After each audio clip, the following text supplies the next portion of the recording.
السلام علیکم، میں لبنہ مالک اپنے یوٹیوب چینل کے ساتھ آپ کی خدمت میں حاضر ہوں اور پاکستان سمیت دنیا کے بہت سے ممالک کے بہت سارے گھروں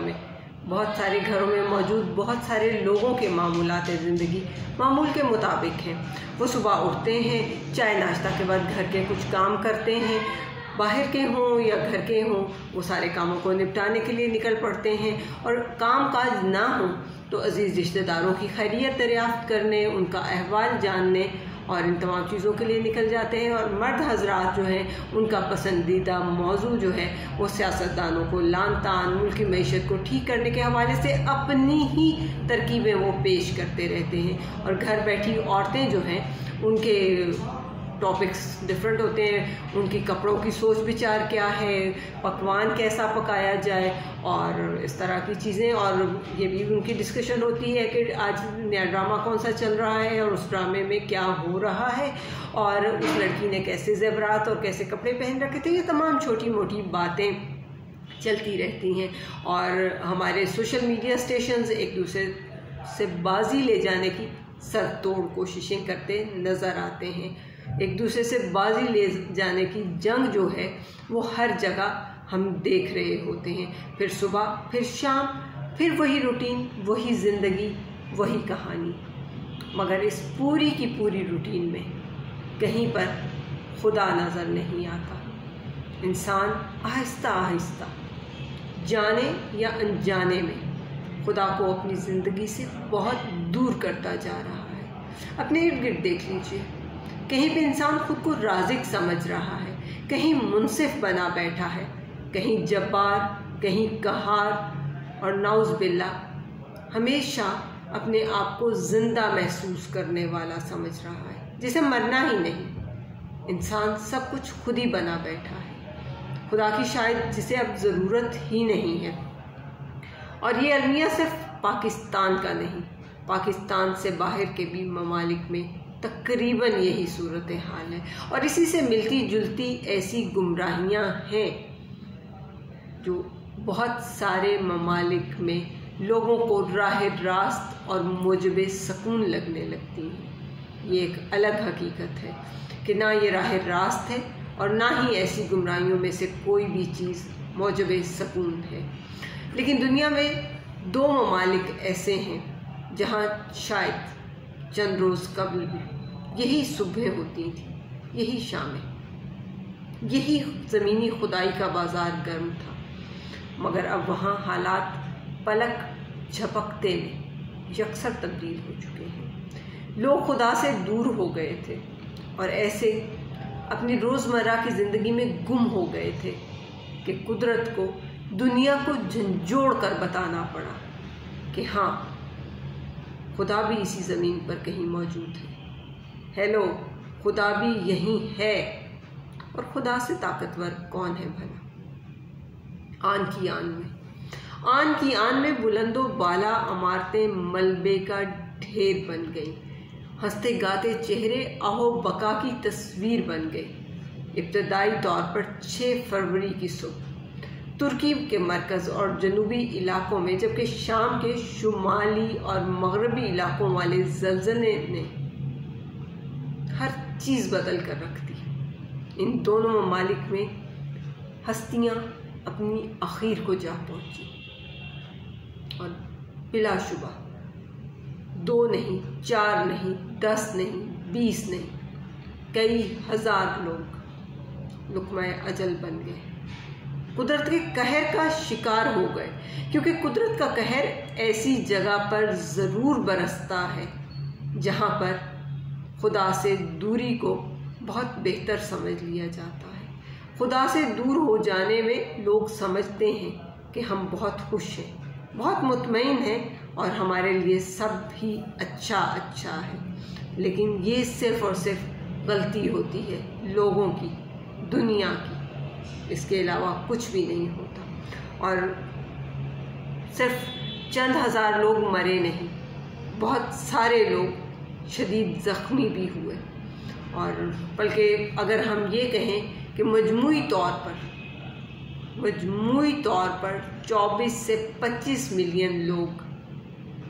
براہ راست متاثر ہوئے۔ ہزاروں عمارتیں ملبے کا ڈھیر بن گئیں،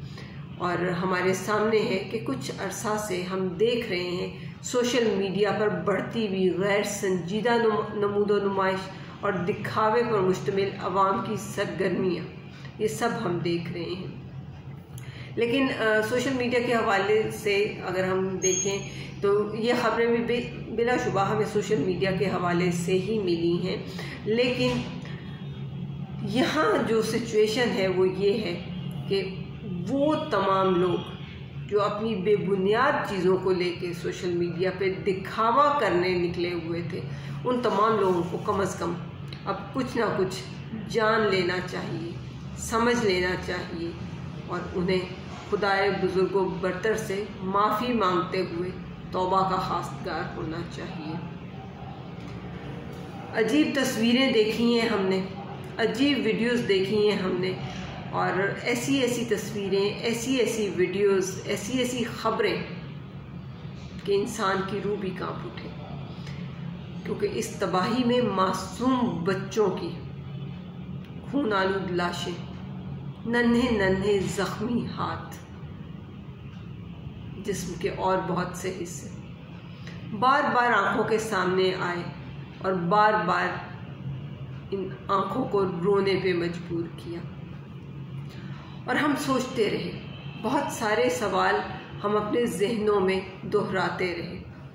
ہم نے یہاں تک بھی سوچا اور یہ بھی ہم نے دعائیں مانگتے ہوئے اس بزرگ و برتر سے پوچھا کہ اللہ میاں، ان معصوم بچوں کا کیا قصور تھا؟ ان کو کس چیز کی سزا دی؟ انہوں نے تو ابھی دنیا میں کچھ بھی نہیں دیکھا تھا، ان کا کیا دوش تھا؟ ظالم تو ہم ہیں، ہم انسان جو بے راہ رفیع کا شکار ہوئے بیٹھے،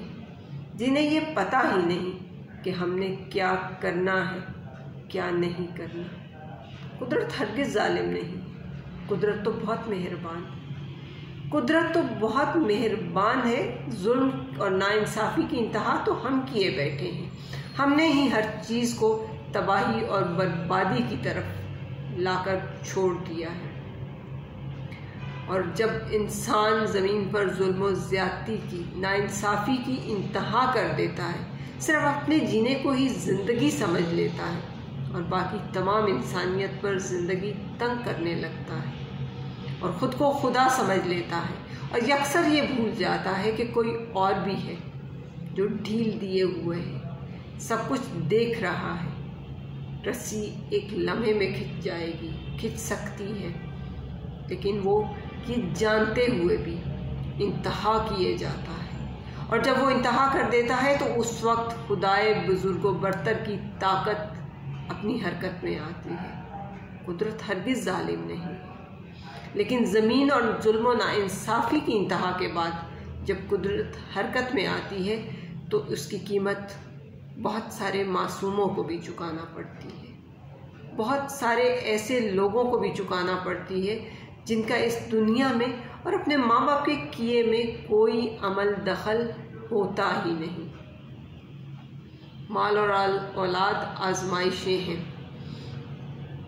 مال اور اولاد آزمائشیں ہیں، یہ آپ بھی جانتے ہیں، یہ مجھے بھی خبر ہے، لیکن بات یہ ہے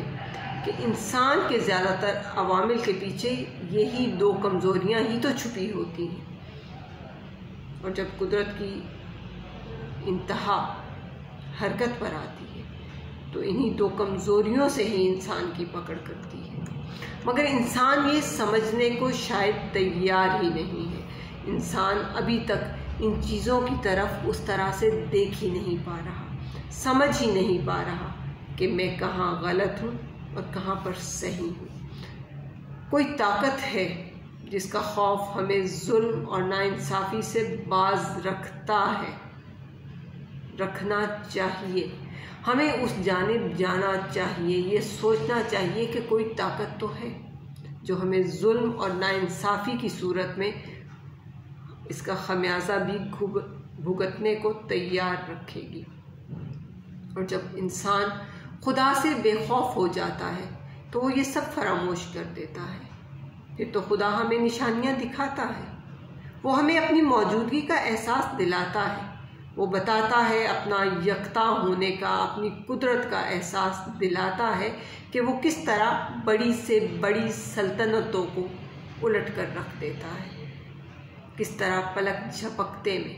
مال و دولت، آل اولاد، ان تمام چیزوں کو ملیا میٹ کر دیتا ہے